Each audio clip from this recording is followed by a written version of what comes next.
perform that many memory accesses, and as I have mentioned before, memory accesses are quite slow, and so this is so therefore the system tries to reduce the number of context switches, and the optimization that I talked about in terms of stitching together multiple basic blocks into traces is something that it does in order to reduce the number of context switches. So we don't have to.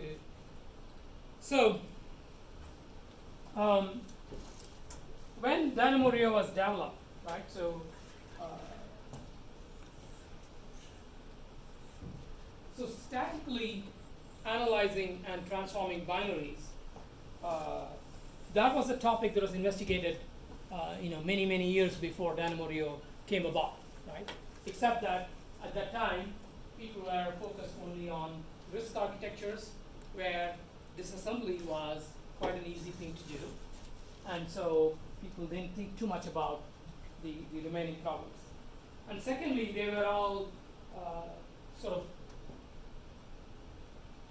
mostly academic exercises, meaning that people were interested in the research problem of doing binary instrumentation, but they weren't trying to say, I should be, I can take arbitrary binaries and, I can instrument them and ensure that it works correctly.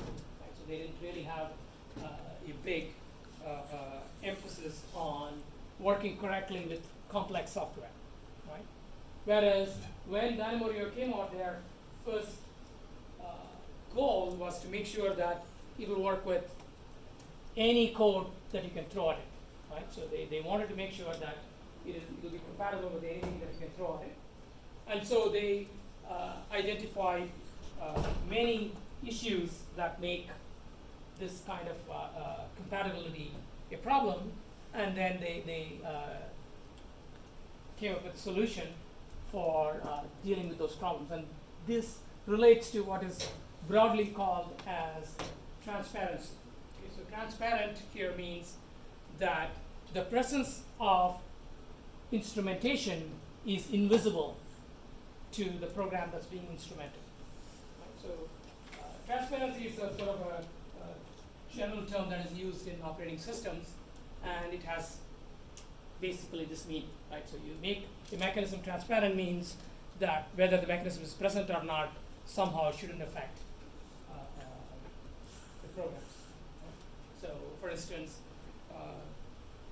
virtual memory is designed to be largely transparent to programs, right? So whether there is virtual memory or the operating system just gives this program physical memory, this shouldn't really make a difference to the program, right?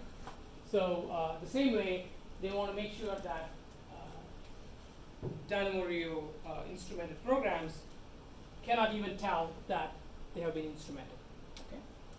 Why do you want to do that? Because if you do that, then it's extremely unlikely that such a program would break because of instrumentation, right? Because the program can't even figure out that it is being instrumented, right? Which makes it extremely, which means that the behavior of the program is not going to change just because you instrumented it, and therefore it's very unlikely that it will break because of instrumentation. Okay, and they identified, many forms of many transparency issues, and we will quickly look at all of them. Okay, so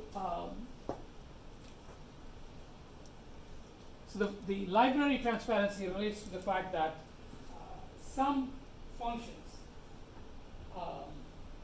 may not be reentrant. Okay, what is reentrant? Reentrant means that if there is one thread that is executing a piece of code, then it is not safe for another thread to enter the same piece of code. Okay, so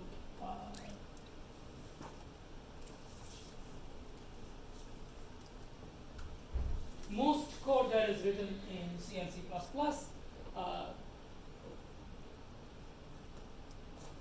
it may, okay, so there are a couple of reasons why some piece of code is explicitly not re-entrant. Right? So for instance, if you have a function that uses static variables, okay, then that function is typically not re-entrant, because if there's one thread using that running inside the function, it is using those static variables, right? And therefore, if you start another thread, that thread will probably garble that static variable, and therefore it's not going to be re-entrant. Okay. There may be other re-entrance issues that relate to concurrent access of global data, right? So that could also be a problem. So for all these reasons, DynamoDB cannot assume that the code in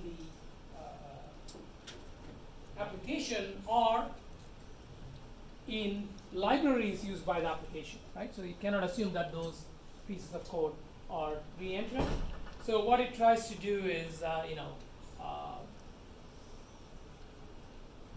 so this isn't always an issue, because, for instance, if the code is something that's going to be executed only by the application and not DynamoDB, then DynamoDB doesn't have to worry about it, because the re-entrancy issue should be handled by the application, because we are talking about one thread of the application interfering with another thread of the application, and that the application should have taken care of. The only new issue that DynamoDB introduces is the potential conflict between a thread of DynamoDB and a thread of the application, right? So what they try to do is they want to make sure that they don't use any of the system functions that could get into this sort of a situation. So examples include system calls, because ultimately DynamoDB doesn't, it's just a user level process, right? And therefore it doesn't have its own system calls. It relies on the system library and the operating system to provide system calls, and it needs to make sure that any potential re-entrance issues there are handled. Same way with malloc, right? So if you have malloc, obviously DynamoDB needs to allocate dynamic memory, and the application needs to do dynamic memory allocation, and so they may both use malloc, and so there could be a problem.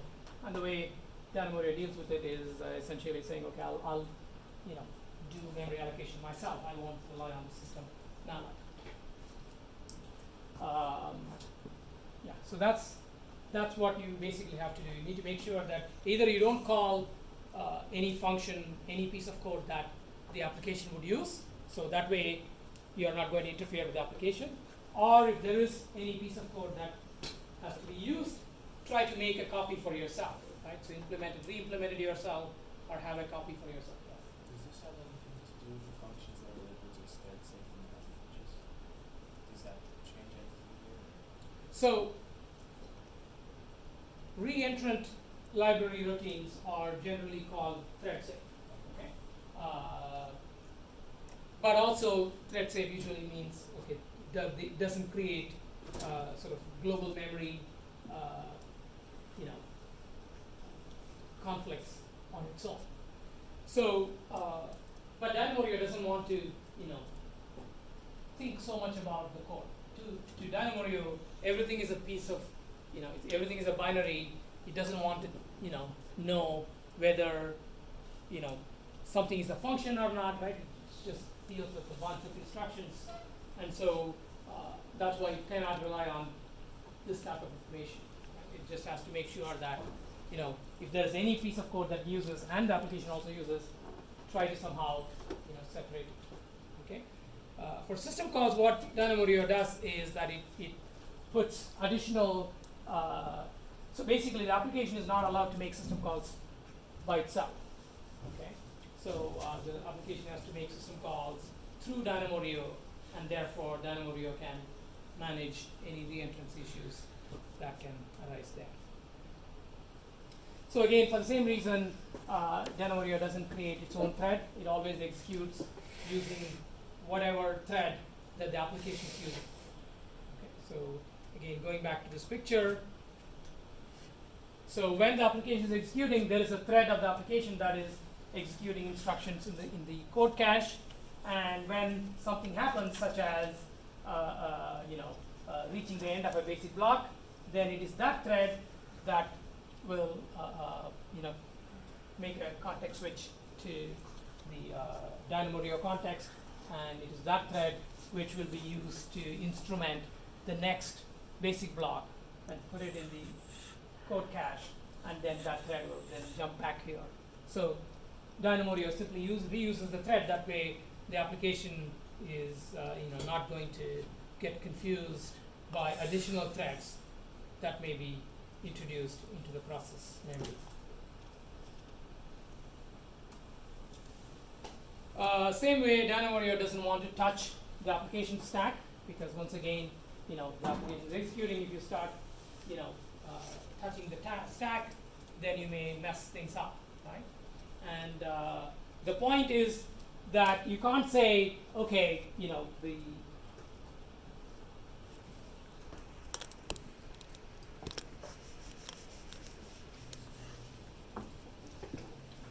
so you can't say, oh, okay, here is the application stack, and here is ESP, right? So why don't I use locations essentially above the top of the stack, right? So this seems like it's safe to use this because the application is probably not using that memory, but in reality, applications may, right? Because you don't know. And in fact, on many operating systems, applications are explicitly permitted to access some amount of memory around here, right? I don't remember what is that number in Linux, but in Linux, something like 128 bytes or something like that can be accessed. Okay, so why is there a limit on how much you can access above the stack? Why does it matter? Yeah. Because at any point of time you can collide with the heap, but it will also kill you. It's a good guess, but there is another. I guess the real reason is somewhat related, but it's different. Anybody else? Yeah. Something to do with pages. So the stack will be pointing up to the beginning of the page. You can access the whole page. Again, somewhat related, but not the exact answer. So one of the questions is, okay, so when a program starts running, right, how much stack do you need to allocate for it? Do any of you think about this when you write C programs? No, right? Because somehow it works, right? There are programs that use only, say, 1 page of stack, right, 4 kilobytes, and there are programs that use, megabytes and megabytes of stack, and it all works fine. And that's because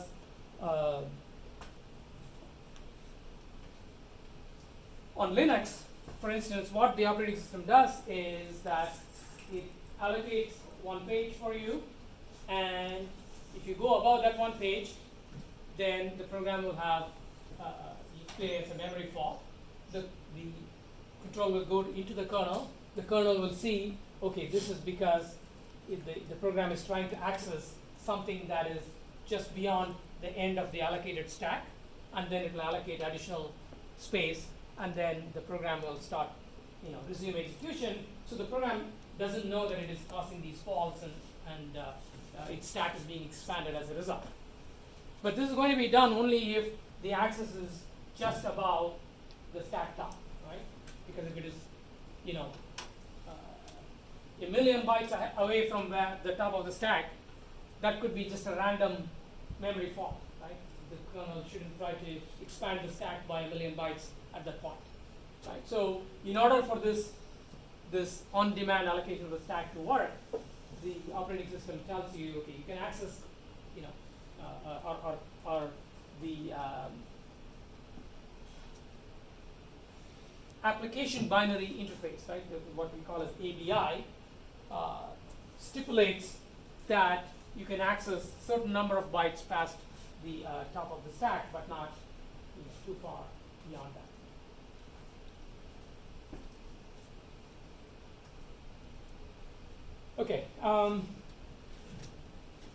So it goes on to sort of not reveal the Dynamoreo's presence in memory.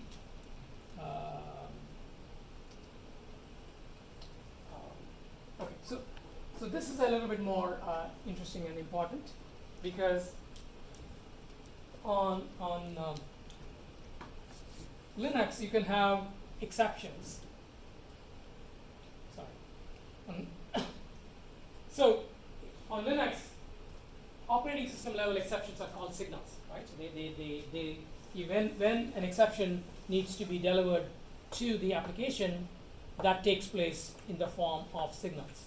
Okay, so signals could occur when Dynamoreo runtime is executing or when the application is executing, right? So the problem is that when the signal occurs, right, the operating system delivers the signal, and there is a signal handler in your process, and the signal handler executes. When the signal handler finishes execution, the operating system is going to resume execution at the original instruction where the signal occurred. Right?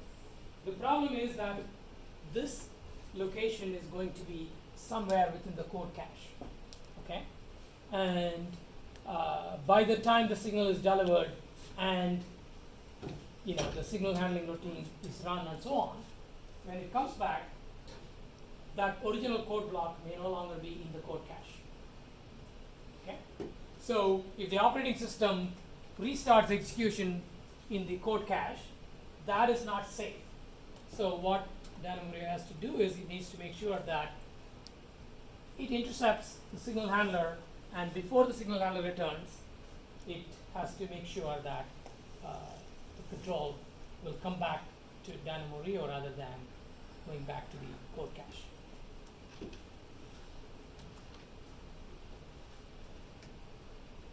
So we already talked about signals. So Dynamoreo will essentially what Dynamoreo, you can think of it this way, right? So the application registers the signal handler, and Dynamoreo will override that signal handler with its own signal handler. Okay, and then when Dynamoreo gets the signal, then it's going to do whatever additional processing that it needs to do, and then it will call the original signal handler. Right. So this is.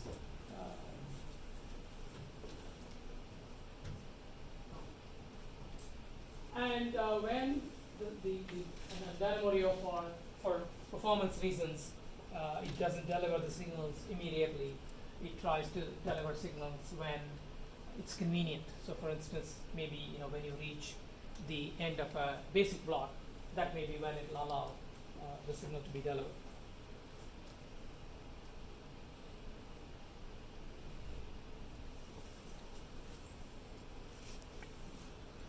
So same way with system calls, it's going to insert some code before and after system calls to make sure that any additional processing that Dynamoreo has to do, it can do that.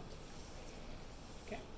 So so I'm going to talk about a particular project which used Dynamoreo to implement an inline reference monitor, right? And this inline reference monitor had incorporated a few checks that were addressing the most common forms of stack smashing and format string and malicious code injection and so on. Okay, so and also doing some type of sandboxes, right? I'm not going to go into exactly what is being done. The stack smashing protection is similar to canaries, right? So they are just trying to do everything on binaries without having to change the compiler or the source code. Okay, and so this sort of shows what performance they got, right?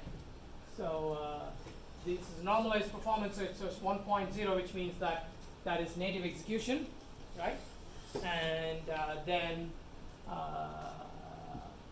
the darkest one shows, when they instrumented it for this program shepherding, as they called it, right? So this kind of these additional checks for these types of attacks. Then they got slightly more, slightly slower performance. And then you'll say, wow, how did you do this? Right? 1.5% overhead, because all of this looks like it's very expensive, right? So the trick is that they use this benchmark called spec, right? And these spec benchmarks run for a long time. Right? They run for like an hour, right? So the point is that if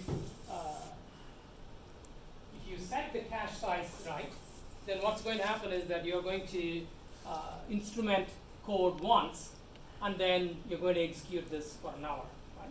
So even if the system has very high overhead for instrumenting each basic block, once you run the instrumented blocks for a long enough period of time, then it's all going to be quite fast.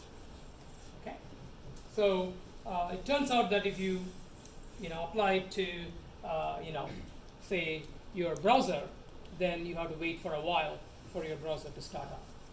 So the performance quickly falls down by a factor of 10 or more, right? We're not talking about 10%, we're talking about 1,000% or to 5,000%, depending on what application you're running.